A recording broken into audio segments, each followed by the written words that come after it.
Welcome to the show with no name for April the 19th, 2013. I'm Bob Going with Gavin Murdoch. We assume Jim is home watching the television, as I was doing all night. But if he shows up, we'll make a spot for him. Anyway, as we're recording this on Friday morning, the news out of Boston is coming fast and furious, so I've got my scouts out in the living room watching Fox News to let us know if anything further develops. As it happens, I fell asleep in front of the TV on the couch last night, as I usually do. I have no idea what happened at the end of the episode of Law & Order Special Victims Unit that I was watching. I think that's what I was watching. I don't know. The last thing you can remember for watching, anyway. I remember I started watching it, and I was kind of into it because it was, believe it or not, it was one I hadn't seen before. Considering it's on 24 hours a day, it's hard to believe. But or if I had seen it, I'd completely forgotten it. And then I just drifted off. The next thing I know, it's like 10 after 1.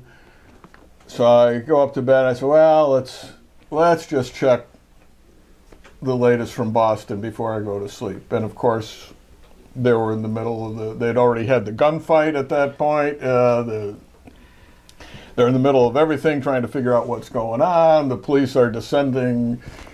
There was, well, we don't want to speculate that this has anything to do with the Boston Marathon situation. And it may not have. It may very well not have.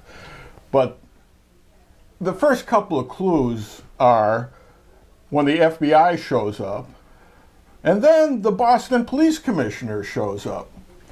Now you think, well, okay, a cop is shot, the commissioner is going to be there, except the cop is shot in Cambridge, and this siege is taking place in Watertown, both of which are outside his jurisdiction. Mm-hmm. So what's his interest in this? There can only be one thing. So I had it all kind of figured out in my brain. Judge Napolitano did too. They woke him up to ask him what he thought, and he agreed with me. But then I dozed off. Now, in the interest of the show must go on, the show goes on. But I am not of a little concern this morning because my daughter Louisa lives in Waltham, which is right next door to Watertown. They're adjacent communities. I've gone through this area where the shootout occurred numerous times. Dozens of times, really. Particularly when, when Louisa was going to Boston University, we often took that route as a back road to avoid a lot of the turnpike traffic, depending on time of year. And we were usually dropping her off on holidays or picking her up on holidays when the traffic was heavy. Plus, there's even before she moved to Waltham, there was a nice tavern in Waltham that right over the border from Watertown that we used to like to stop to eat. So I know the area well. My daughter is there, and she's locked down. Fortunately, she's got a Marine boyfriend who's ready for anything. But nevertheless, fatherhood can be tough sometimes. Yeah, you got to worry about the youngins. Wow. Yeah. But it's interesting how there was a period in there when not a whole lot was happening, when the anchors are all talking about how quickly this needed to be taken care of, because the longer it goes, the colder the trail gets, and they may never find out who these are. And then all of a sudden, when it starts rolling, people recognize, maybe not telling you anything was a good thing for a while. And now that they told, things really popped, because obviously these guys were watching the TV and all of a sudden saw that their pictures out there and panicked. Oh, and panicked.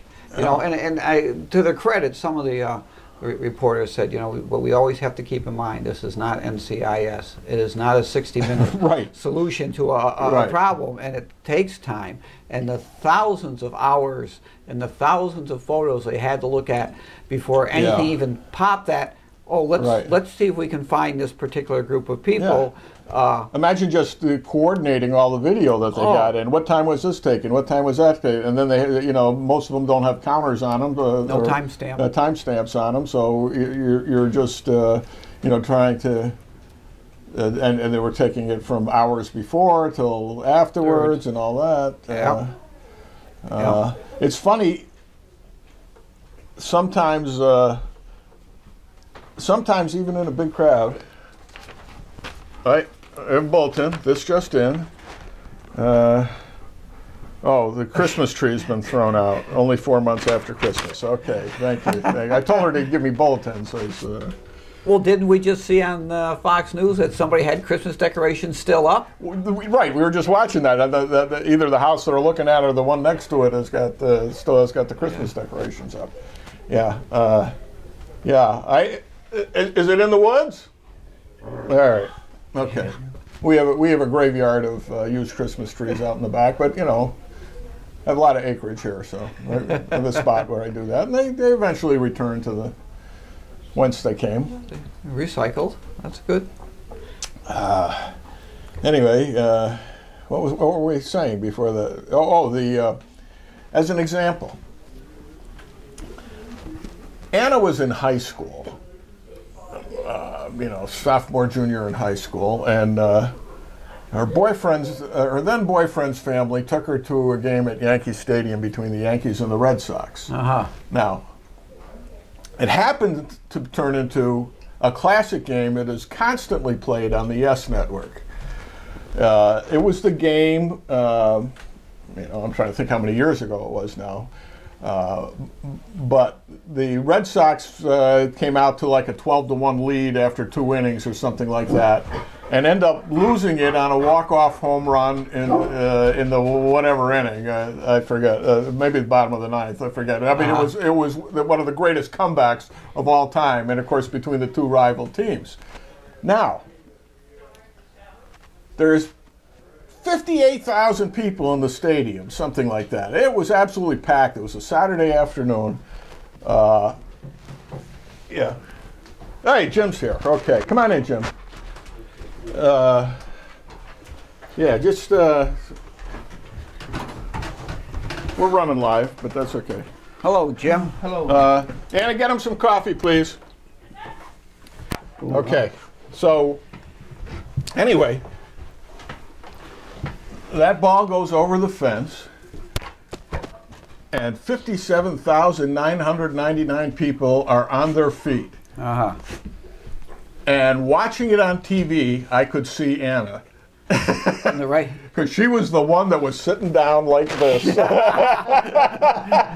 Wrong team. So, and I'm serious. I knew roughly the section she was in, but it was obvious. We taped the game and we went back and said, "Yeah, that's me. That's oh, okay. All right. Thank you. Very good. Thank you. Okay. So anyway, so what you're looking for when you're going through these films is something odd. You remember Strangers on a Train? There's Alfred Hitchcock's movie where there's a scene where Robert Walker's at the tennis game and the crowd's going chun chun chun chun, and he's just watching. He's watching right there. Yeah. So obviously unusual, but we have that many people. There's a lot of unusual stuff that people are paying attention to or not paying attention to. But you got to give whoever the tech agent was who first spotted something that allowed them to start linking things. Right, and then you say, well, wait a minute, let's find. And of course, they made it easier for them having those white hats and the black hats. Look for the guy with the white hat next to the guy with the black hat. And he did stand out. Turns out they're brothers from the Chechens from area near Chechnya. One report I just saw said, of course it's all going to be irrelevant by tomorrow morning, said, let me take you to his father's house. Well, another report I saw said one of the radio stations had already interviewed the father in Chechnya, or in Russia, in the area near Chechnya where they're from. He's a good boy. He's a sweet boy. He was probably proud of him. I don't know. They wouldn't be surprised. Well, it's, you know. But he's over here since he's 9 years old. Goes to one of the most exclusive schools, high schools in the country. He had a scholarship, they said. Yeah, had a scholarship paid for by the Socialist Republic of Cambridge. Oh, yeah, I mean, it is. The Cambridge literally is run by communists. Really? Yeah, they have Marxist city council. Yeah, it's also a, one of those, not amnesty, what do they call that? Yeah. No, that's not the word. Where they harbor illegal immigrants. Sanctuary city. Sanctuary city. I'll tell you, the other night when after the bombing, Elaine says, "You think how long do you think it'll take them to get these guys?" I said, 2 days. 2 days. Oh, she says, "How can that?" I says, 2 days. As they got cameras all over that city. Well, that's it. I mean, that's the thing. I mean, if you want to cause a lot of damage, maybe that's the spot to go. But if you want to get away with it, go somewhere that's else. Clearly not the spot to go. Yeah. I mean, unless you got a really good disguise, and they made no effort to disguise themselves. Well, you know, they weren't sophisticated enough to know that there's surveillance cameras all over. Well, never mind the surveillance cameras. Everybody in the universe had their cell phones out taking videos of the guys crossing the finish line. You know, not to mention all the TV cameras. I didn't hear the latest whether they got the second. No, not yet. That's why we're waiting for bulletins. I've got Anna in the other room watching the TV, and the first bulletin that came in was her boyfriend threw out our family Christmas tree, which has been sitting on the porch since Christmas. So. That's nice. The family tree. Yeah. Is he still here? You allowed him to stay? He's here at the moment, yeah. After the show, that's another story. Yeah, that's you know. I mean, we weren't going to keep it for another year. You know, 1 year though, we had two. We had the regular sized tree, and then we had a smaller one. We grow them, and often use one of our own. Like a Charlie Brown kind of tree. Well, some of them are actually pretty good. Not in recent years. They kind of thinned out. But 1 year we got kind of a Charlie Brown tree, but it was a smaller one.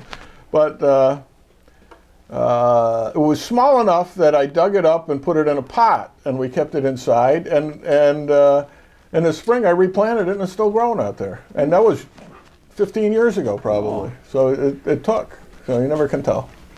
Never can tell. Anyway, so Jim, you been going to the budget meetings or what? I didn't go last night. I forgot. I forgot there was going to be a budget meeting. I read the paper this morning, and after the first two paragraphs, I told Elaine again. I says, "Forget about it. They're going to pass that budget." Right. I mean, if they can't even blink at a 12% raise for the assessor, no. You know, I said it's all done. I said I don't care what happens in the next budget. You know, whoever her. And remember, a couple of years ago, they got rid of her special assistant, and they promptly just put it back and just renamed the person as being in the recreation department. And now they're going to, and she's going through the same thing she did before. I want to make this position really needs to be full time because of all these extra duties that for all these extra facilities that nobody ever approved. Maybe they should make people that are already working there do their jobs. Oh man! To the full extent. Now you remember how often Michael got a raise? Never. You know, every year, once in a while. One. Yeah. I think he got one when I was there. When you were there, yeah. But how many years? Yeah. How many years did they? He was the only department head who didn't get a raise. Exactly. Yeah. And on top of that position is now, or at least it was when we left, was in the department head union. Which means it's a negotiated position. You can't just unilaterally give one person a raise and not everybody a raise in the union. All the department heads are supposed to be in a union, and how can they give them raises? Well, they can't, but they do because they why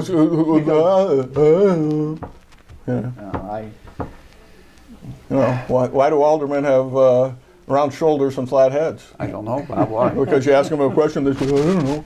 And then when you give them the answer, they say, no, I should have known that. Oh. Yeah. I got to apologize for being here late this morning. Hey, did you have a good reason? Yeah, my hot water heater went on the blink, and I had to take it apart and repair it. You repaired it? Oh yeah. It wasn't a leak then. You know, why are water heaters never on sale? Because they never go. You never replace them until it's an emergency. Right? Yeah. Yeah, Well, occasionally you'll see one on sale. It's a joke. Yeah, It's not a real sale. It's a joke sale. Mine was 05. I bought it in 05, and I installed it then, so it's past its warranty. Well, I don't know. Yeah, but This is the second time I've repaired it. You know, What was the problem with it, Jim? there must have been a little piece of dirt in the igniter. pilot, Yeah. the pilot tube, and there's a fusible link in there that one end was broken off. How that got broken off, I have no idea. Well, it's probably a safety device. Huh? So I soldered it back on and cleaned out the tube, and I called my son. I said, "You get down." I said, "I can't get down anymore." No, I told him what to do, and It's repaired. so now he knows, and I won't have to give him directions anymore. Well, that's I'm impressed. I'm impressed. You know, when ours go, it's usually the water's all over the cellar floor, and Yep. you know, tanks busted or something, you know, Yep. glass is broken or whatever. In the 49 years that I lived there, that only happened to me once. Wow, you're a lucky man. Boy, I don't know. I'm thinking. I'm trying to think how old this one is. I think I've replaced it twice since I've been. Well, because I've been here 30 30 years, Every 15 years? Yeah, I've been here since I think I've replaced one under warranty. 32 years. Yeah, I did. I replaced one under warranty. I got it from True Value. And I went down and said the thing don't work. And they said, call this guy. And I called the guy, and they gave me a number, and go get a new one. Wow. I said, wow. Well, it's a good But good now- community organization down Yeah, there. They work yeah, real hard yeah. for the people and provide a great service. But what the thing that really gets in my crawl is if I'd have called a plumber, they'd have replaced the heater for $700. Yeah. And I spent an hour. That's pretty You know, good, $700 an hour. That's a good rate. That sure is. When we bought this house, you know, I'm not. You know, I'm a smart guy, but mechanically, I'm not that adept. I'm not hopeless, but Yeah. it's a struggle. You know, really, one of my proudest moments. We bought this house, you know, but maybe a week before Thanksgiving, and it came with the stove. All right, and You bought the house and they threw just and the it stove wasn't in? until Thanksgiving morning that I discovered that the oven didn't work. and I'm poking around, and I see that the thermocouple has actually been pulled out of the oven and is hanging out the back, Hanging out the back. and but obviously deliberately done so. And then I figured out. I don't know how I figured it out, but because I put the thermocouple back in and the oven started, but the problem was it wasn't regulating, okay, and it would just stay on and on and on and on and on, and you know, it would not go off. And I don't even know how I stumbled on it, but the problem was in the switch. Really? Yeah, there was just a little piece of metal that's supposed to stop the thing at a particular. And I took the knob apart, put it back, and the $25 I spent on the stove lasted another 15 years. Yeah, working fine. Wow. Yeah. It's Man of amazing. many talents. I didn't realize There's that, sir. not that many things that can go wrong with a gas stove. You know, or even a That's hot true. water heater or Yeah, cold that's water true. heater. 'Cause it's already hot. That's right. Yeah, it is a limited number of things, So, but you got to know what they are and what to do about them. well, I usually keep the directions that come with it. from the Those stuck client. valves and the. You know, you look them over, and sometimes you can figure it out. Wow, that's impressive. Yeah, one time this is when I was corporation counsel, because I remember, what's his name was city engineer, the guy before Mike Clark, You know, the guy was there forever. Anyway, our good friend. You remember our good friend? Our good friend. You know, the city engineer before Mark Clark. But we used to talk every day. We'd go down to Michael's office and solve all the problems of the city. Yep. Our good friend. See, that's what happens when you get old. Anyway, one morning, Mary says, "You better go down the cellar. I hear water running." And I go down there, and I had an old meter in the house from 1925. Oh, water. Sorry. Hello. Yeah, A water meter? yeah. Yes. No one ever read it. Oh. Yes. And we're on the air, but Gavin's Huh? Gavin's taking an important message. This could be about No, I got it in my Yes, yeah. car. or I have it not. in my car. Yes. Anyway, Yeah, but I got it in my car. the meter In the was van's in blown the garage. apart. Yeah. Really? Yeah. Fortunately, the shutoff is right next to No it. I shut problem. the They're gonna water fix off. it, and when I come up at Got 12:30, a we'll go plumber in to my come car. right away, and he just bypassed the meter, and it was a quick job, and I'm back online. So I bring the need the broken van. meter into City Hall, and Don't worry, I'll have my car. We'll I get the show it van to the later city this afternoon. engineer. But I got the And, check in my car. He says, "You live on George Street." Yeah. He says, Okay, that's I'll our see you fault. about 12:30. Everybody on the street must have had Well, down the street they were working. They were working on it. Turned the He didn't pressure say back on anything. too quickly, and Okay, we'll pick them up at 3. I've had the sudden No surge. problem. We're good. I've had Okay. the pressure valve. See you at 12:30. My Yeah, meter a couple bye. times, and it was all because of they're shutting the water off and turning it back on, or they didn't replace the valve properly. So I says, instead of going through this, I paid the guy $100 or $160 to put a regulator on the pipes coming in. I said, I don't want to go through this. And that was probably the smart investment. Yeah. Hey. Yeah, because you can't control what's coming in other than by putting your own valve on. They So I turn had to these take things a cold on. shower this morning. 'Cause it was cold. Ooh. Oh, we appreciate you took one anyhow. I'll bet you Lane Okay. appreciate Yeah, it. and I probably need another one. Oh, wow. Now, did you? So what? Go ahead. No, No, this is no. going to be change the subject. What? That's what I was going to do. Oh, I was going to change the subject. the mayor's on the radio, so we're missing the words of wisdom that she's. Yeah, that's a shame. Okay. Well, those of you watching this on delay can listen to both. Yeah. Now, did you hear we are not going to have a bridge to nowhere? What?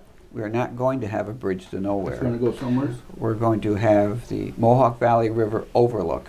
Oh yeah. Oh, so it's no longer a bridge. It's just an overlook. Overlook. Yes, because The Overlook Park.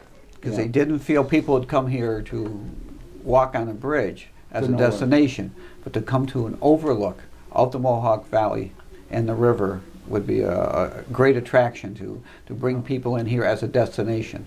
If it's going to be an overlook, then it's going to be pretty high then. Well, it's not all that high. It's going to be lower than the It's current above bridge. something else, It's just which makes it overlook. Overlook the water, but not the valley. Okay, Yeah. I got Yeah. that. That's worth $17 million. It will have a very nice view of the river as far as the, what is that, Lock 11 or Lock 12? 11. Lock 11 at Guy Park Manor. Lovely view. It's a nice stretch of river. I've walked it many times. Well, not many, walked but the a few. I've walked the river. Yeah. You were looking for artifacts, though, weren't you? Oh yeah, when it was not the first time I had done that route, but it was good to know the route when I did it, because part of it requires you to trespass on railroad property. I heard And of you, another person that walks the river. Oh. the suspect may be driving a '99 gray Honda CRV, plate number 316-ESN. New York police have been alerted. So if you see it, we can. Wait, is that somebody we know? No, that's for real. Oh, this is for real. Okay. Okay. We got pranked by your daughter. Wow. Nice, nice. Oh, that's great. That's great. 316 ES 9. Yeah. 9. Honda CRV. What is that? It's a Civic, but it's one of the Plate versions of number, the Civic. it says Yeah, plate number. yeah, I know, but what the CRV is not the plate number. It's a That's kind the of- model. model of the Civic. Yeah. 99. That's he's not going to get far in that. Well, it's a Honda, so he might get a long ways. Okay. Won't go very fast. Is this a hijacked car? Must be a. Yeah, I'm sure it is. It's all they've been doing is hijacking cars. Couldn't take the subway or the bus because they shut them down. That's right. Okay, wow, this is live as it's happening, folks. I don't see how this guy can get away because everything is shut down. And You're supposed there's to nobody stay- on the road. Yeah, supposed to be stay in your house, lock the doors. I don't know how he. Don't even use your cell phone. They I say. don't even know how he gets out of Cambridge, Watertown. Watertown, is he now? Well, that's where they had him holed up. If everybody does what they're supposed to do, they'll get this guy in a matter of hours because. There's a lot of territory between here and there, but He should be. what's he going to take? He's not going to take the turnpike. No, that would No? I don't think he's that bright because You'd have to go to back roads. He would have to take, if he took Route 20 or Route 2, those are still very well, They're traveled. Yeah. you can take back streets for a while, but boy. Wow. I'll get them. Oh yeah. Like I said, it's 2 days. But to have been so close to him and not have gotten him is. I mean, there were some. his brother charged them apparently. Was that how Yeah, they shot yeah. He may have blown himself up. Well, Because, they said there he had shrapnel wounds, and at the time they weren't sure if it was And, recent or from the bombing. there was I didn't hear that. they've asked people to stop tweeting what they hear over the scanners. Because some of the stuff is getting through, it's not on the private channels. And one of the things that got through, it's okay to say this now because this will all be over before, was that he had tweeted or texted the police that said, I'm going to kill you like you killed my brother. Yeah. You killed my brother? You're not going to get me? Look at me, Ma. I'm on top of the world. Yeah. Momentarily. 19 years old, and they apparently, follow this one branch of Islamic tradition that says that their version of Armageddon, the end of the world, is going to arise out of the area of Asia that they come from, and it's called, There's a reason people say don't humanize the Stratton because it's people like that cause trouble. I got your book on You- email. I you did? Got it last night. Okay, the one with the but that's the one I sent in the Revised. PDF form. Yeah. When Okay, did you send good. that?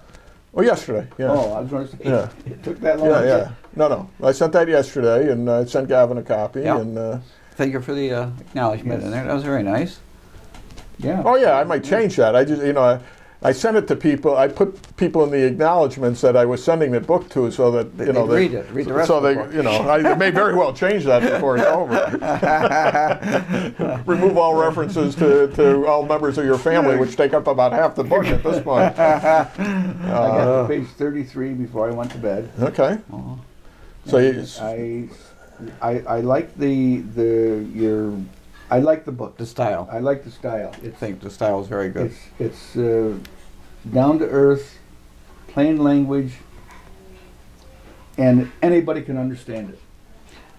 I think the 33 pages so far were great. Okay, you're about 10% of the way through. I got it. We're talking about my book, Where Do You Find Such Men, which I basically finished yesterday. I've already made a few changes since I sent it to you guys, but nothing significant. There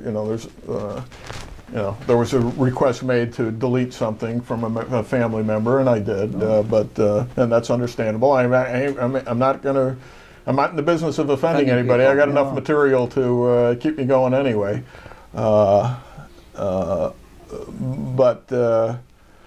you know, considering where this was a month ago, you know, when the first time I put it all together and took a look at it and said, what a freaking mess this is. I think it's really come together. I like...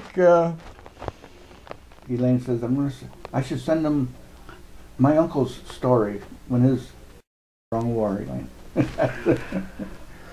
What uncle is that? Your uncle, I forgot his name. Oh, Well, Johnny Marticello's in the book. I got his picture with Oh, Joe DiMaggio. Yeah. So her cousin Johnny's in there. Her father's brother, Well, who was her father's brother? Paglero. Hmm? Paglero. Ralph Paglero. Poliato, they called it. He's not in the book. No, I know he isn't. But his name is on the memorial up there at the West End. oh, that's World War Well, that was World War One. Yeah, Yeah. that's what I said. But- Well, I can't help you there. That's what I said. I'm not writing that book. Now the memorial up there are all the Amsterdamians who died in World War One. No, that's everybody. It's everybody who fought. The West End Memorial? Yeah. Yeah. That's everybody who fought. The ones who died are in the East End in Cousins Park. I thought, They're all there. They're all there because both my grandfathers are in there. My real grandfather and my fake grandfather, and yeah. But when they redid it a few years ago, they began adding the names of people who had previously been neglected. Yeah, but the point was, as it was for many of the honor rolls around the country, was to put in the name of everybody who's serving, and then they would put a. If they died in battle, they'd put a star next to them or something like that.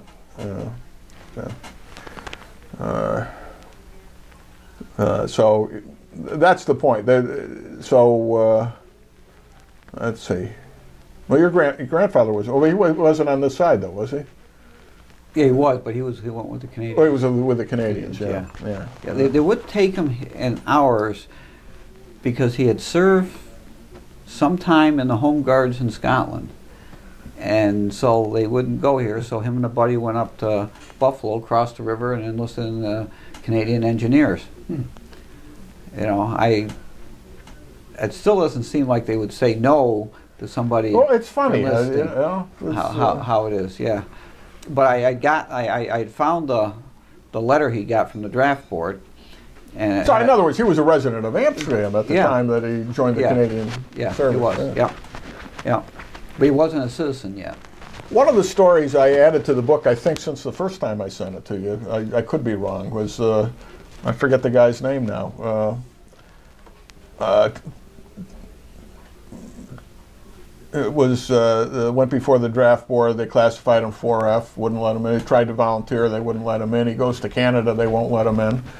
And so he joins the merchant, because of his bad back.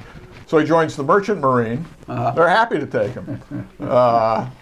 And they got him down below decks as an oiler or something, where his back is over all the time. where his back has got to be brutalized. Anyway, they're on the Murmansk run, the Lend-Lease run to Murmansk, which was a Soviet Union port on the Arctic Ocean, kind of around the Finland area, and they get sunk by a U-boat in the Arctic Ocean. And I believe they're afloat for 20 days.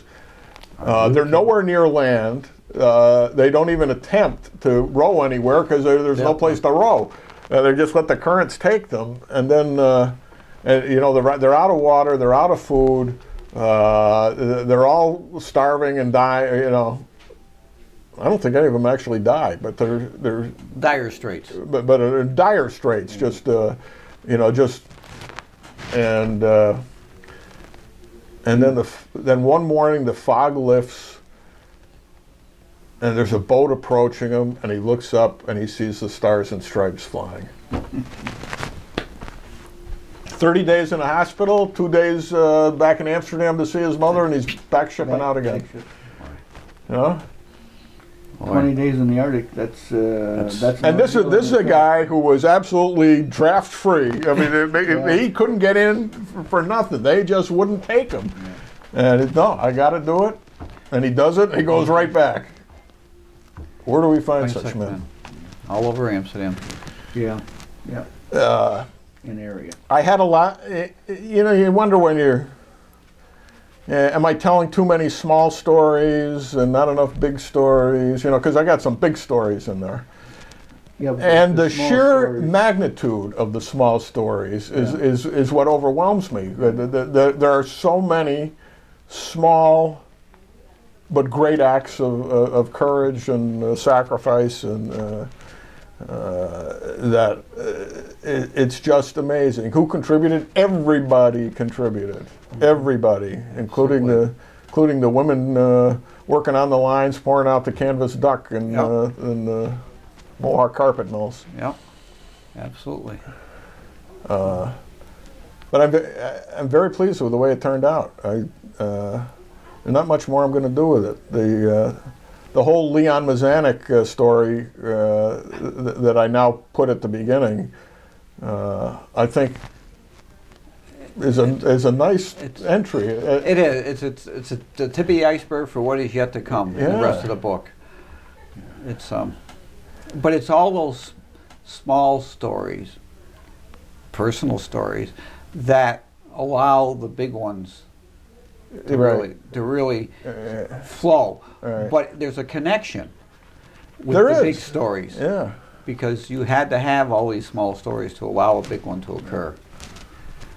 And there was a lot of heroic, you know, and the thing is, as long as those stories are told, and as long as those stories are known, the men are still here. That's it. That's it. It's like I said in the introduction to my other book, the honor roll book, that well, you were talking the last time we talked when I sent you the first copy of it, how you get all the red underlines show up,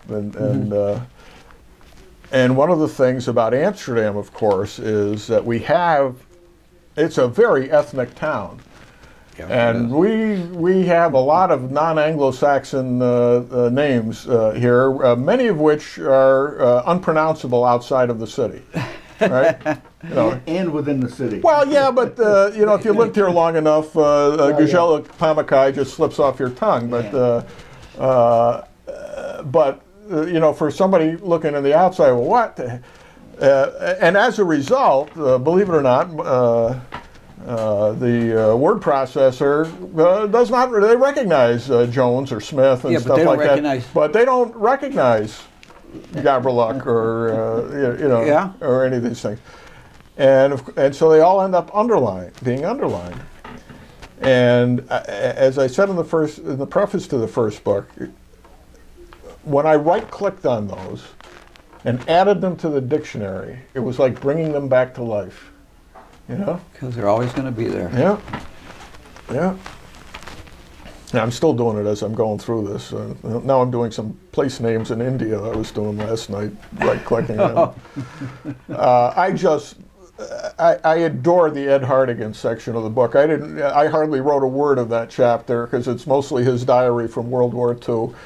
A lot of it is not historically significant, but it is just enchanting the way he tells the story and grouses through it, but manages to get the history in too as it's happening. The quality of writing that these men exhibited is beyond what people can write today. Absolutely, absolutely. The sense of importance of what they were doing, not of themselves, stands out. The don't worry about it, Mom. Everything's good. Yeah, everything's okay. Everything's good. Yeah, Paul Romeo. Well, the doctor took my eye out, but it's okay. By the time I see you, you won't even know the difference. Yeah. Don't worry about it. But the prose that they used, you know, though some were not as well educated as others, they were well written. Yes. Yes. And- I mean, and we even the little letters to the UPX. Yeah, You know? there was real thought into what they were saying and how to convey what they wanted people to know. You know, and it's the same thing's true of World War One and the Civil War. You know, the prose there. It's certainly all men could not write like that. So somewhere around Memorial Day, I'll bring out the Sullivan Ballou letter, which you know, just kicks you in the gut every time. You know, but it's amazing. You know, and our school people today couldn't touch it.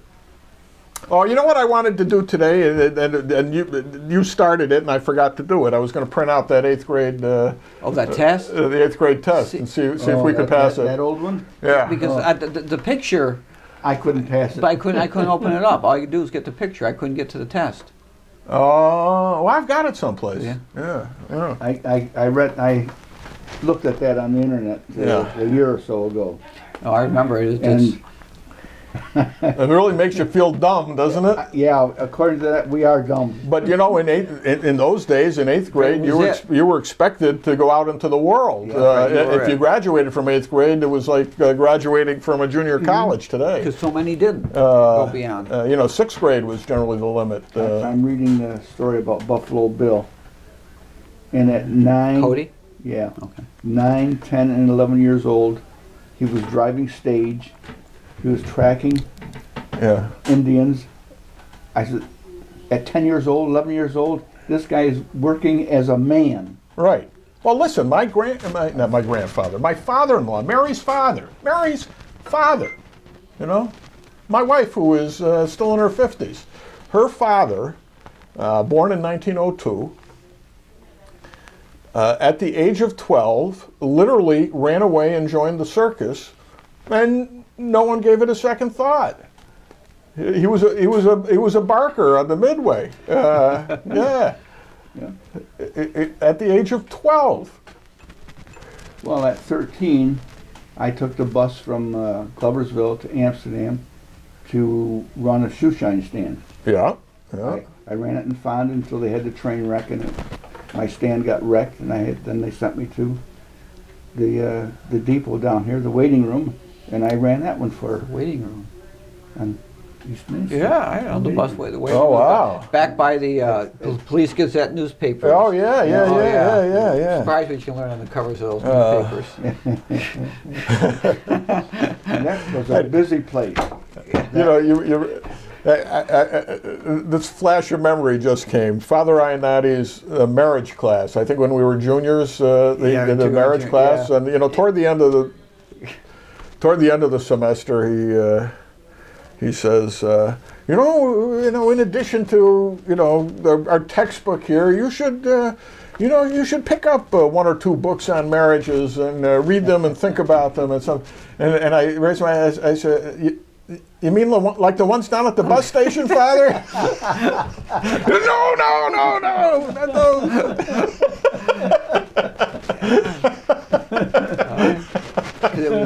No. Because it was dark back there. It was, and the whole place was dark. The whole place was dark and dank, and the restrooms were last cleaned during the Hoover administration. But I remember going in there because we used to have to buy your bus ticket. You know, so you can get it. Oh yeah, because you got a discount. You got a discount by having a ticket instead of paying every day. And we'd go back there and we'd look at the covers of those papers. And it was. They didn't have to have some of these classes in school. You learned it. That's right. Right down there. To me, as Pat Paulson says, you learned it where we all learned it, in the gutter. That was a scary place to me. At 13 years old, the 18-year-old kids coming in, you know, they're buying their candy and whatever, and I'm from out of town. I said, oh boy. I was afraid. So you closed up early and went upstairs and played pool? No, I never made it upstairs at that age. Years later, yeah, I went up there. Pool. The pool hall. Anybody watching the time? Yeah, it was about 5 of. Okay. We started about 5 after, 10 after, something like that. After. Whatever. Yeah, right. Okay. Wow. Old Amsterdam. Old Amsterdam. Hugh P. Donlin. Yeah.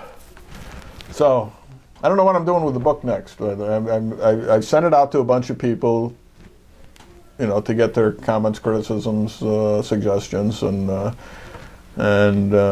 when we finish that, I'll be done. I can index it, finish writing up the chapters, and then the question is, do I then print it up for myself, or do I go for the real publisher? And I haven't decided that yet. I'm waiting till my advisor, noted presidential historian David Petrusha, returns from Reno, where he is not gambling or seeing shows. He's out there on some kind of a civic escapade of some kind of conference out there that they asked him to speak. Is it a 24-hour speech that he's giving? Or? Boy, he's out there for like 4 days or 5 days, something like that. Got 8 hours in conferences. And yeah. And, the rest of the time. So I sent him a copy of the book, so you have something to do between counting his chips. I saw him on TV the other day. Oh yeah? It was on ESPN Classic. They had a thing on Sandy Koufax, and he was in one of the segments in there. Yeah, I think I saw that. Talking, you know. I said, hey, I know that guy. You know, he did a lot of those headshots over the years. Yeah.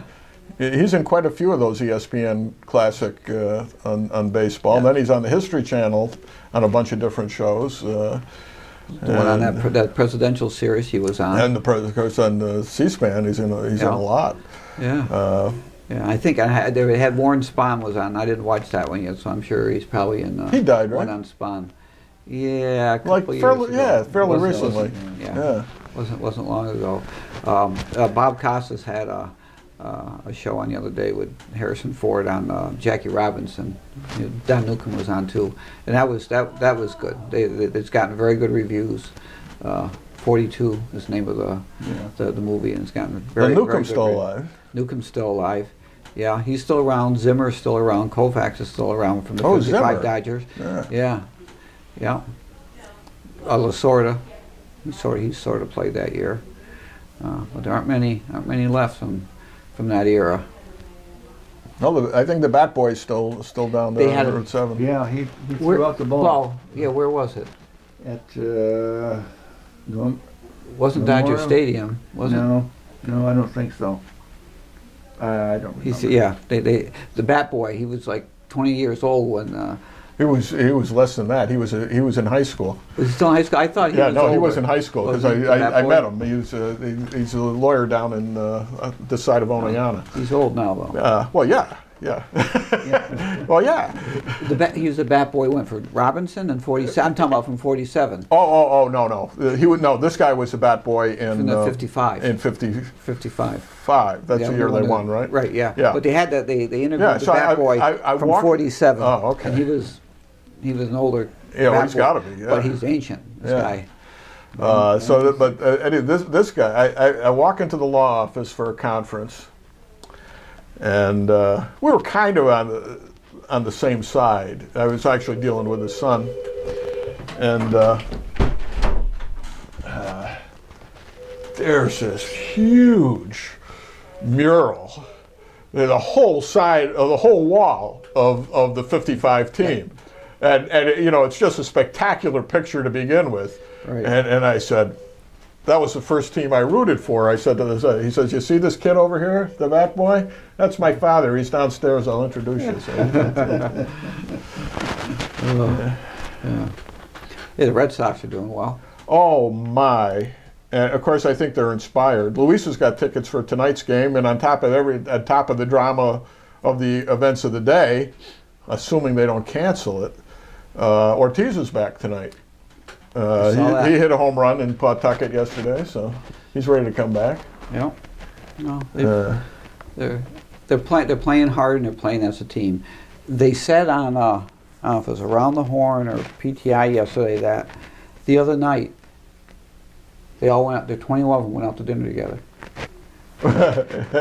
and they said. In years gone by, you couldn't even get 21 women in the room together. Right. Now right. They said it's not since the Gang of Idiots. It's an entirely different feel for what's going on there.